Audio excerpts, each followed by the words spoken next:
Bonsoir, élèves première bac, toute filière. Aujourd'hui, je vous propose deux exercices concernant le théorème de l'énergie cinétique et le travail. Le premier exercice, donc, il s'agit d'un disque qui est en rotation autour d'un axe fixe delta qui passe par son centre. Et le moment d'inertie de ce disque, c'est 3 fois 10 à la puissance moins 2 kg mètre au carré. Et le disque effectue 45 tours par minute, ça veut dire qu'il est animé d'un mouvement de rotation uniforme. À un instant donné, on arrête le moteur de fonctionner et le disque, à son tour, s'immobilise sous l'action, bien sûr, du couple de frottement après qu'il effectue 120 tours. Voilà donc les données. Alors, la première question, on doit donc calculer le moment du couple de frottement. Donc, pour ce faire, donc on doit faire l'inventaire des forces qui s'exercent sur le solide, et puis on applique le théorème de l'énergie cinétique. Ça veut dire qu'on va exprimer les différents travaux des forces et couples exercés sur le disque, et la somme de ces travaux sera égale à la variation de l'énergie cinétique. Donc, le disque est soumis à, bien sûr, il est soumis à son poids, P, son poids, puis l'action de l'axe de rotation, donc action de delta, donc on va noter par R, et puis le couple de frottement,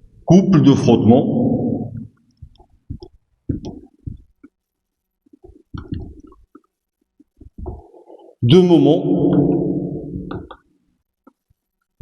M, R, ça veut dire, bien sûr, c'est un couple résistant, il s'oppose au mouvement. Alors ici, on va donc appliquer le théorème de l'énergie cinétique. Donc d'après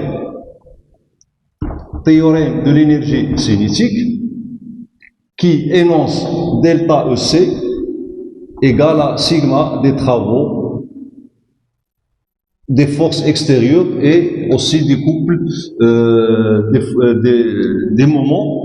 des couples s'exerçant sur le disque. Donc exprimons la variation de l'énergie cinétique, bien sûr delta EC donc égale à l'énergie cinétique finale, EC finale moins l'énergie cinétique initiale. Alors l'énergie cinétique finale égale à 0 parce que à l'instant final, le disque s'arrête, il ne tourne plus. Voilà, il ne reste donc à exprimer l'énergie cinétique initiale, donc ni autre que alors, puisque le solide est en rotation, donc on applique la formule concernant le mouvement de rotation. Donc, égal à 1 demi J delta fois oméga final au carré. Oméga initial, parce que oméga final égale à 0, oméga final égale à 0. Bon, gardons cette expression-là, pas la peine de la calculer, on va faire le calcul à la fin, puis donc on va exprimer sigma des travaux. Sigma des travaux, donc égale le travail de P, et évidemment le poids, donc, il passe par l'axe de rotation, donc c'est nul, égal à 0. Puis le travail, donc égal à sigma des travaux, ça veut dire travail de P qui est nul, plus travail de R. Alors, même chose pour l'action de l'axe delta. Alors donc, cette action, il maintient le disque à la position où elle est, donc elle passe par l'axe de rotation, et par conséquent, travail de R égale à 0. Alors, il ne reste quoi? Le travail du couple résistant, qui est le couple de frottement que je vais noter WR. Donc, exprimons WR. WR. Alors, égale donc l'expression du travail pour le mouvement de rotation. Donc, c'est quoi? C'est le moment du couple qu'on a noté MR fois delta θ, ça veut dire l'angle balayé entre l'instant initial et l'instant final. Bon, alors donc pour le moment MR, donc c'est inconnu, on doit la calculer. Donc exprimons delta θ. Alors delta θ, donc c'est l'angle balayé entre l'instant initial et l'instant final, et on sait que le disque a effectué 120 tours. Ok, donc chaque tour correspond à 2π, ça veut dire que delta θ il correspond à 2π fois 120. Donc delta θ égale à 120 fois 2π. Alors gardons cette expression jusqu'à la fin. Et puis donc on va exprimer dans cette relation delta EC par son expression et le travail R par son expression. Donc ça veut dire, alors 1 implique. Donc delta EC, c'est alors ici donc c'est moins 1,5 parce qu'on a ici un moins, donc moins 1,5 J delta oméga initial au carré qui est égal à MR fois delta θ. MR fois delta θ. Et de là, donc, on trouve l'expression littérale du moment du couple de frottement.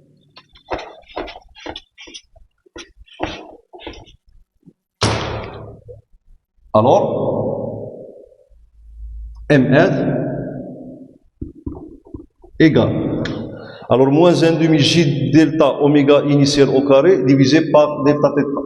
Donc, ça veut dire que moins J delta fois oméga I au carré divisé par 2 fois delta θ. Alors, voilà l'expression littérale. Passons donc à l'application numérique. Alors, tout d'abord, je dois exprimer oméga initial qui est donné en tours par minute, je dois l'exprimer en unité internationale. Donc, oméga initial égale.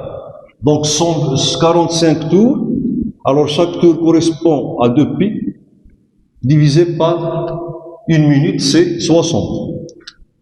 Et delta θ, déjà on a l'expression de delta θ, et finalement, MR égale à J delta, donc c'est 3 fois 10 à la puissance moins 2, fois oméga initial, c'est 45 fois 2π, donc divisé par 60, et divisé par delta θ, donc 2 delta θ, donc je dois multiplier par 2, je dois multiplier encore par 120 fois 2π, 120 fois 2π. Et comme ça, donc, je fais une application numérique et je trouve, alors pardonnez-moi, ici j'ai un moins, parce que c'est un couple résistant, il s'oppose au mouvement. Finalement, donc MR égale moins 4,4 fois 10 à la puissance moins 4, donc Newton mètre. Alors, voyons maintenant la question numéro 2. Alors, on fait fonctionner le moteur de nouveau. Le disque tourne à la même vitesse, c'est-à-dire 45 tours par minute. Alors, la question, on déduire le travail du couple moteur pendant delta t égale à 1 minute, ainsi que sa puissance. Ok? Bon, alors pour déterminer le travail, donc je dois déterminer l'angle balayé pendant 1 minute, puisque le mouvement est uniforme, donc je peux donc déterminer l'angle balayé pendant 1 minute. Et aussi, je dois déterminer le moment du couple moteur, parce que on a vu lors de la leçon du travail d'une force ou bien d'un couple de forces que le travail égale, donc le travail moteur égale à le moment du couple moteur fois delta θ. Donc delta θ, on la détermine à partir du fait que le mouvement est de rotation uniforme, et le moment mm, donc on va la déterminer aussi à partir de théorème du moment, puisque le mouvement est un mouvement de rotation uniforme. Ok. Bon, déterminons tout d'abord mm. Donc le disque est en mouvement de rotation uniforme. Ça veut dire que la somme des moments par rapport à l'axe delta égale à 0. Or, on a vu que le moment du poids ainsi que le moment de l'action de l'axe sont nuls, puisqu'ils coupent l'axe. Il ne reste quoi? Il ne reste le moment moteur, donc, qui est positif, plus le moment résistant, ça veut dire du couple de frottement qu'on vient de déterminer, M, R, donc égal à 0. Donc ainsi, on a MM égale à moins MR. Donc on a déterminé le moment du couple moteur. Il ne reste quoi? Il ne reste delta θ. Alors, delta θ, donc égal à la vitesse angulaire oméga fois delta t. Et finalement, alors le travail, ainsi, donc je donne tout d'abord l'expression littérale du travail. Donc travail du couple moteur sera égal à mm, ça veut dire c'est moins mr, fois delta θ, donc delta θ c'est oméga fois delta t. Donc, et en faisant une application numérique, donc je dois convertir delta θ en secondes. Donc on a 1 minute, ça donne 60 secondes. Oméga, déjà on l'a converti, et en faisant une application numérique, on trouve le travail moteur égal 0,124 joules. Alors pour la puissance,